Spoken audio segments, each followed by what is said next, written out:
Bienvenidos a Milenio Mercados en Perspectiva, aquí como todas las semanas con el licenciado Jorge Gordillo, director de Estudios Económicos de Cibanco, y su servidor Manuel Somoza para platicar de temas económico-financieros en México y en el mundo.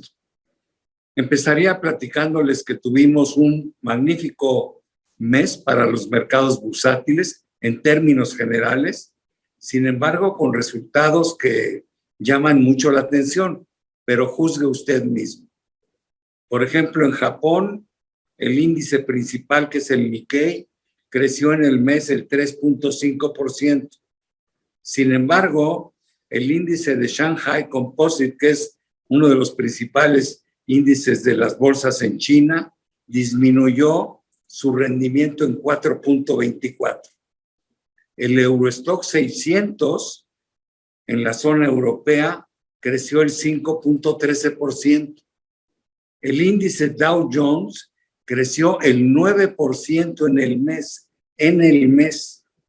El Standard & Poor's tuvo un incremento del 3.16%, pero Nasdaq, que es la bolsa que representa de mejor manera el sector tecnológico, tuvo un rendimiento negativo en el mes de 1.57%. La Bolsa Mexicana de Valores tuvo también un buen desempeño durante el mes de octubre, con un rendimiento del 7.31%. Además de esto, hablando de monedas, el peso mexicano le ganó 1,5% al dólar y el euro incrementó su valor con respecto al dólar en 2.4%. O sea que fue un mes verdaderamente interesante. Yo creo que los buenos resultados, sobre todo en Estados Unidos, haciendo un paréntesis con el índice Nasdaq, porque finalmente hubo malos resultados de 3 o 4 de las muy importantes empresas tecnológicas que cotizan ahí, obedeció a la especulación que se ha corrido de que la Reserva Federal pudiera estar contemplando el ser un poco más laxa en cuanto al apretón de su política monetaria. Y esto en castellano lo que quiere decir es que se está especulando que a lo mejor en el alza en la tasa de interés para la reunión de diciembre, en lugar de incrementar 75 puntos base en la tasa de interés de referencia, nada más lo haría en 50 puntos base. Todo el mundo está de acuerdo en que la semana entrante, el 2 de noviembre, la Reserva va a incrementar 0.75 para llevar su tasa de referencia del 3.25 al 4. Aquí la especulación es si en diciembre va a ir al 4.75 o se queda en el 4.5. Pero la importancia de este factor es que trae implícito el hecho de que si la Reserva nada más sube 50 puntos en diciembre, podría estar mandando una señal de que esta ya fue la tasa más alta que vamos a ver durante esta crisis. Y eso, bueno, pues evidentemente anima a los mercados. Otro factor que también los animó es, con excepción de estas 4 o 5 empresas tecnológicas que reportaron por abajo de las expectativas, los resultados al tercer trimestre que hemos visto del resto de las empresas que están registradas en el Standard & Poor's está en un 70% arriba de las estimaciones. La semana pasada habíamos dicho que hablaríamos de México y quisiera pasar a ese capítulo y preguntarle al licenciado Gordillo, primero, ¿cómo vio la inflación que se reportó esta semana? ¿Qué significa eso? ¿Qué presión le pone al Banco Central? Y luego comentaríamos él y yo nuestra visión sobre el tipo de cambio. Adelante, Jorge. Gracias. Gracias, Manuel. Saludos a todos.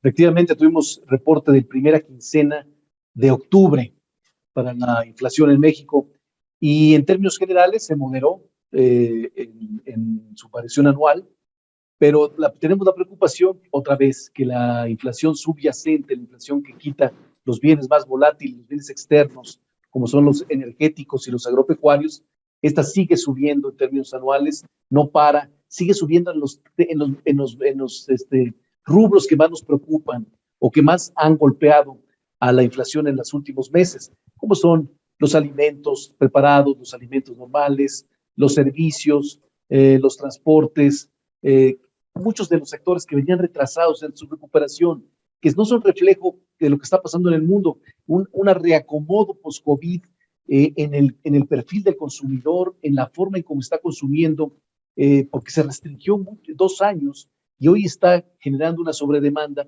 que no es fácil de ponerla en el ciclo.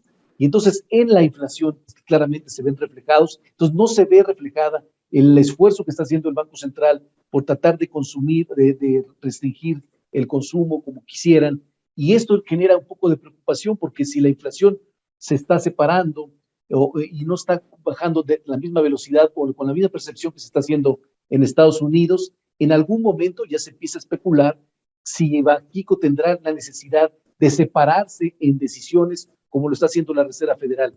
En su reunión de noviembre va a mover 75 puntos base igual que la Fed, y a lo mejor en diciembre se acomoda igual a 50 o 75, pero lo que pase el año que entra todavía está muy indefinido porque no estamos tan claros qué tan rápido va a bajar la inflación y qué tan contundente es la política monetaria. Entonces,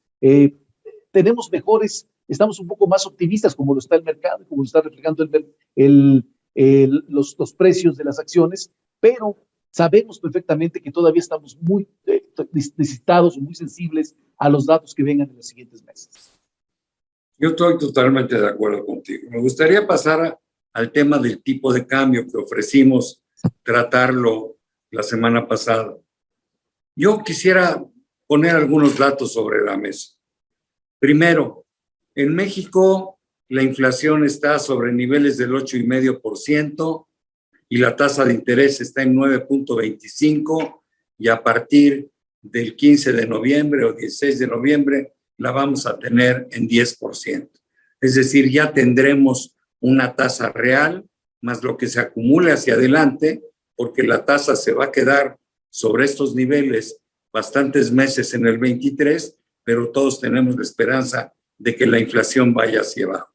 Pero ya estamos partiendo de una tasa positiva. Cuando uno ve los dólares, pues están al revés que nosotros. Su inflación también está arriba del 8%, pero su tasa de interés está en el 3,25. A lo mejor sube al 4%, pero sigue siendo la mitad de la inflación que está registrando. Es muy probable que la inflación en Estados Unidos pueda caer un poco más rápido el año entrante que la nuestra. Sin embargo, yo estoy presumiendo que todavía el año entrante en Estados Unidos, durante muchos meses, vamos a seguir viendo tasas negativas. O sea que desde ese punto de vista, el peso tiene mayores ventajas. En segundo lugar, tenemos un carry de 600 puntos a nuestro favor. Por eso mismo, porque nuestra tasa está en el 9,5 y la de ellos está en el 3,25. Pero además, cuando vemos los factores internos de las finanzas públicas en nuestro país, vemos que no tenemos grandes déficits por financiar. El déficit de la cuenta corriente este año va a ser menor al 1%. México cuenta con mucho más recursos que eso para poderlo financiar sin ningún problema. O sea, no tenemos un problema de flujos. A mí eso me lleva a la conclusión de que cuando menos lo que resta de este año y hasta junio del año entrante, vamos a seguir viendo un peso fuerte. Ahora, esto no quiere decir que no le pueda pasar nada a nuestra moneda. Hay factores externos que nos pueden afectar.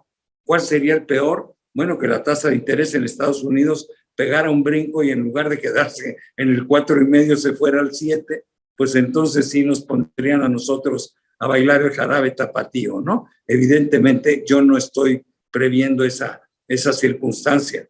Puede haber otros factores de carácter geopolítico que afecten a nuestra moneda, como lo que sucedió con la libra esterlina, como lo que sucedió con el yen, como lo que ha sucedido en el pasado con la lira turca. Son efectos que afectan a nuestra moneda, pero lo afectan en forma temporal. Pero yo honradamente, por factores de carácter interno, no veo que tengamos por qué tener o enfrentar una devaluación importante. Mi visión, no sé cuál sea la tuya, es que podemos terminar el año sobre niveles de 10.25, a lo mejor 10.30, y el año entrante pues a lo mejor en el peor escenario estaríamos hablando de 21.30, que sería una devaluación como del 6%. Entonces, yo me siento muy tranquilo y por eso además he estado recomendando ampliamente las inversiones en pesos para los próximos 9, 10 meses, en lugar de las inversiones en dólares, hablando de la renta fija, ¿no? Entonces, esa es mi visión, pero bueno, seguramente tú tienes tu propia opinión, mi querido Jorge. Gracias, Manuel. No, pensamos muy similar.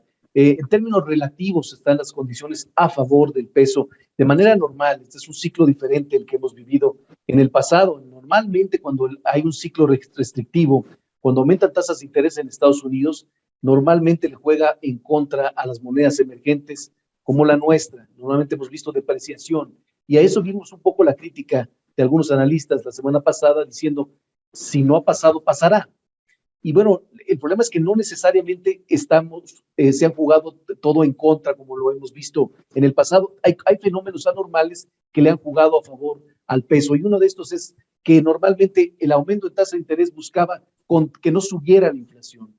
Y entonces contenían la inflación y se veían beneficiados activos en dólares. Y en esta ocasión no pasó esto. La inflación se subió por fenómenos post-COVID, está muy arriba, ya se les fue, y la política monetaria está tratando de alcanzar a la inflación, está tratando de influir algo que ya está afectado, y entonces ya las economías que ya tenían tasas altas se están viendo beneficiadas, como es el caso de Brasil, no nomás el caso de México, es el que tiene una fortaleza en su moneda. Ahora, esas condiciones, como bien dices, no van a cambiar rápido, quizá tarden un tiempo. Sí creemos que la inflación en Estados Unidos va a bajar más rápido que lo va a hacer en México, sí creemos que estas condiciones a favor se pueden reducir o voltear en el futuro, igual que la fortaleza del sector externo, igual que la percepción que tenemos a favor del peso, se puede revertir en los próximos 6, 8 meses, pero tampoco creemos que vayan a compensar todo el comportamiento que han vivido otras monedas o que hemos vivido en el pasado. Un 20% de depreciación se nos hace ahorita un poco probable, es posible, poco probable. Más bien también pensamos que el peso podría promediar los 20-10, 20-20 en los próximos 6 meses y cerrar arriba de los 21 quizá para el próximo año. También es una depreciación arribita del 5%. Bueno, pues desafortunadamente se nos quedaron muchos temas por platicar, se nos acabó el tiempo. Jorge, muchísimas gracias, pero sobre todo gracias a ustedes por estar con nosotros semana a semana aquí en Milenio Mercados en Perspectiva. Nos vemos la próxima semana.